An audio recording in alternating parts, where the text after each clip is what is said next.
Kids kitchen வேர்ல்டுக்கு உங்களை அன்புடன் வரவேற்கிறோம். இன்னைக்கு நம்ம வாழைப்பழத்தை வச்சு ஒரு சூப்பரான ஸ்நாக்ஸ் ரெசிபி தான் பண்ண போறோம். இது அவ்வளோ ஹெல்த்தி. வேற ஒன்றும் இல்லைங்க, வாழைப்பழத்தை வச்சு ஒரு பணியாரம் தான் பண்ண போறோம். அதுக்கு முதல்ல ஒரு வாழைப்பழத்தை தோல் உரிச்சு பாத்திரத்துல சேர்த்துக்கோங்க. அதுக்கப்புறமா ஒரு விஸ்க வச்சு நல்லா இதை மசிச்சு எடுத்துக்கலாம்.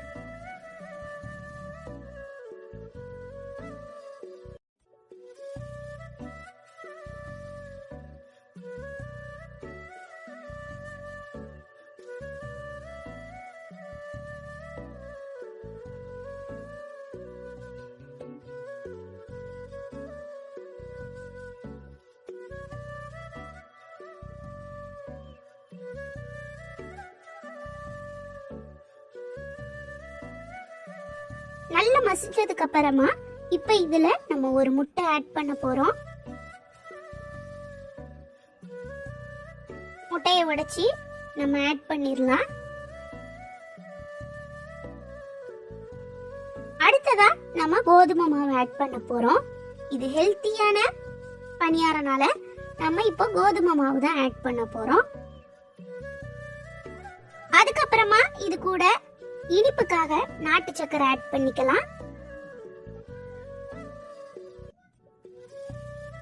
இப்ப இத நல்லா மிக்ஸ் பண்ணி விட்டுக்கோங்க. கட்டிகள் எதுவும் இல்லாம நல்லா மிக்ஸ் பண்ணி விட்டுக்கோங்க.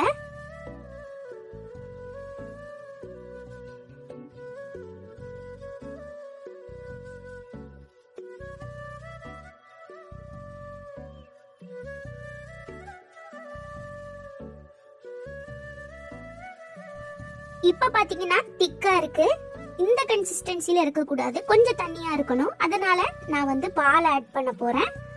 பால் ஊத்தி இத நல்லா மிக்ஸ் பண்ணிக்கோங்க.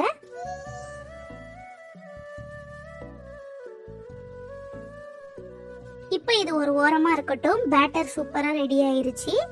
இப்ப மணத்துக்காக ஏலக்காவை நம்ம தட்டி எடுக்க போறோம். 2 ஏலக்காவை உரல்ல போட்டு தட்டி நம்ம ஆட் பண்ணலாம். உள்ள இருக்கிற சீடை மட்டும் ஆட் பண்ணிக்கோங்க, வெளியே இருக்கிற தோல் வேண்டாம். அடுத்ததா துருவி வச்சிருக்கிற தேங்காய் பூ ஆட் பண்ணிக்கோங்க. இது ஆட் பண்ணும்போது பணியாரத்துக்கு அவ்வளோ டேஸ்டா இருக்கும். சாப்பிட்றதுக்கும் நல்லா இருக்கும், டேஸ்டும் சூப்பரா இருக்கும்.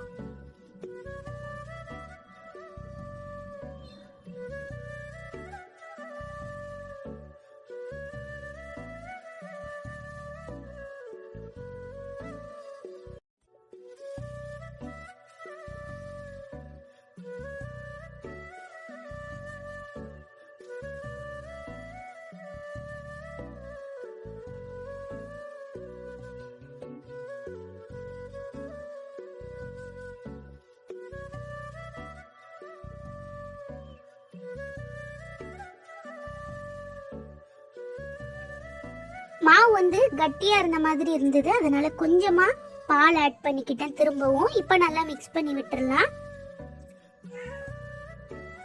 நல்லா மிக்ஸ் பண்ணதுக்கு அப்புறமா கடைசியா ஒரு பிஞ்ச் உப்பு ஆட் பண்ணிக்கோங்க. அப்பதான் டேஸ்ட் தூக்கலா இருக்கும்.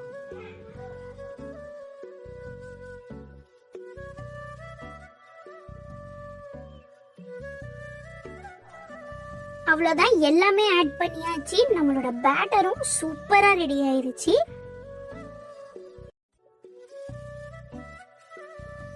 இப்ப இத மூடி போட்டு மூடிட்டு ஒரு 15 நிமிஷம் இத நல்லா ஊற விட்டுருங்க. அந்த கேப்ல நம்ம அடுப்பு பத்த வச்சிடலாம். தீ சூப்பரா எரியுது. இப்ப நம்ம குழிப்பணியார சட்டியை வச்சிடலாம். நான் இன்னைக்கு நெய் தான் ஆட் பண்ண போறேன். முதல்ல எல்லா குழிலையும் தாராளமா நெய் ஆட் பண்ணிக்கோங்க.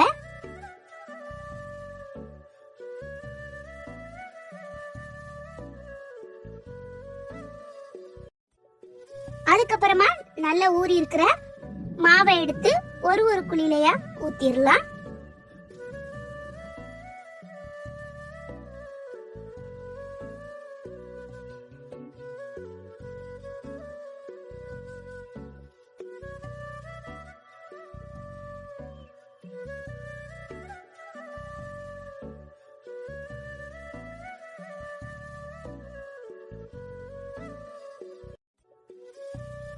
ஒரு பக்கம் நல்லா வெந்ததுக்கு அப்புறமா மறுபக்கத்தை திருப்பி போட்டுக்கோங்க.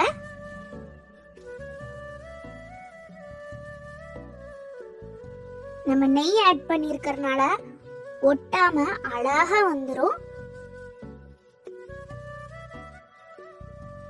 எல்லாத்தையுமே பின்னாடி திருப்பி போட்டுட்டு ஒரு 5 நிமிஷம் இதை வேக விடுங்க.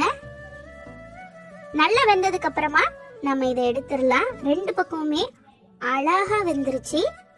நல்ல கோல்டன் ப்ரௌன் கலர்ல நம்மளுக்கு கிடைச்சிட்டு, இதே மாதிரி மிச்சம் இருக்கிற எல்லா மாவையும் ஒவ்வொரு குழியிலையா ஊத்தி எடுத்துக்கோங்க. ஊத்துறதுக்கு முன்னாடி நெய்யும் ஆட் பண்ணிக்கோங்க.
இதுல நம்ம கேடான பொருள் ஒண்ணு கூட ஆட் பண்ணல.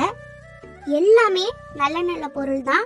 அவ்வளோ ஹெல்த்தியான இந்த ஸ்நாக்ஸை கண்டிப்பா ட்ரை பண்ணி பாருங்க. அவ்வளோதான் குழந்தைகளா. உங்களுக்கு இந்த வீடியோ பிடிச்சிருக்குன்னு நினைக்கிறேன். உங்களுக்கு இந்த வீடியோ பிடிச்சிருந்ததுன்னா மறக்காம கிட்ஸ் கிச்சன் வேர்ல்ட சப்ஸ்கிரைப் பண்ணுங்க.